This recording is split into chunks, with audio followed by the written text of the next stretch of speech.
আজকে তো সকালবেলায় এত ডাকাডাকি বুঝলাম না কিছু। তারপর আমার কাছে আইসে আম্মু ডাকতেছে আমাকে, বলে এই ঘুমা থেকে উঠ। আমি বললাম কি হইছে, এত ডাড়ি করতেছো, আবার আমার ডাকতেছো, বুঝলাম না কিছু।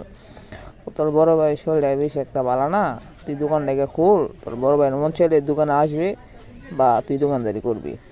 আমি বললাম কি কি কোন আমাজন আপনি আপনি এইটা বুঝলাম না কিছু। কি সুন্দর একটা ওয়েদার নিয়ে আসলাম, মাশাআল্লাহ কত একটা সুন্দর। যদি ভালো লেগে থাকে আপনারা আমাকে বলবেন। তো এত সকালবেলা উঠি না কোনো সময়, আজকে উঠলাম। বাজে কয়টা এটা দেখতে পারলাম না আপনাদেরকে। বান্ধবীর ডাকতেছে ফাতেমা কেন। আমি বললাম আবার ফাতেমা, দেখেন কি একটা চাওয়া দিছে আমার দিক। ও মাই গড, আমি তো ভাবছি আমাকে আজকে মারবো। তারপর হাঁটতে হাঁটতে যাচ্ছি, বাজারে চলে যাব।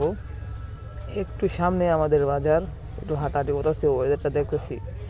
ওয়েদারটা কিন্তু মাশাআল্লাহ সকালবেলা অনেক সুন্দর, এটা তো আবারও বলতেছি। তারপর এক ভাবি আমাকে বলতে, কি রে তুই ভিডিও করতেছ, কি তোমাদেরকে ছাড়তাম না, সমস্যা নাই, আমি আমাকে ভিডিও করতেছি।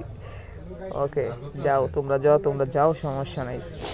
তারপর কি আর করার, সামনে মসজিদের মধ্যে আবার ছোটো ছোটো বাচ্চাগুলা সকালবেলা মসজিদে আইসা কাজ মাস করে, ওই দেখাচ্ছে আপনাদেরকে।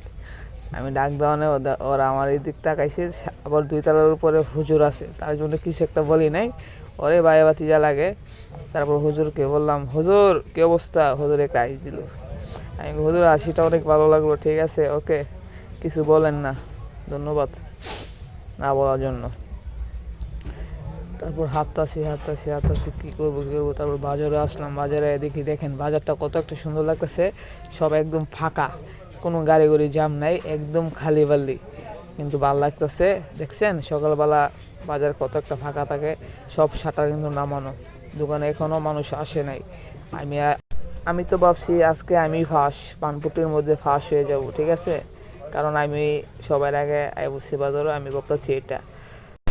এই জায়গাটার মধ্যে প্রায় সময় অনেক অনেক সময় এই জায়গাটার মধ্যে জ্যাম থাকে, ঠিক আছে। তারপরে জ্যামের মধ্যে কতদিন আমি পড়েছিলাম তা বলার মতো না। তারপর পানপুটির গলির মধ্যে ঢুকবো, ঠিক আছে। ওই বড় ভাই, আপনি যে আমার আগে দোকান খুলে বুঝলাম না কিছু, আমি তো অবাক। হ্যাঁ, এটা কী হলো, আমি ভাবতেছি আজকে সবার আগে আমি দোকান খুলবো, বড় ভাই আমার আগে হাজির দোকানে, বুঝলাম না কিছু। মাথাটা আমার ধরতেছে না, কী করলো এটা কী করলো। যাক, দোকান খুলে লাইছি, কি আর করার, ঠিক আছে ওকে।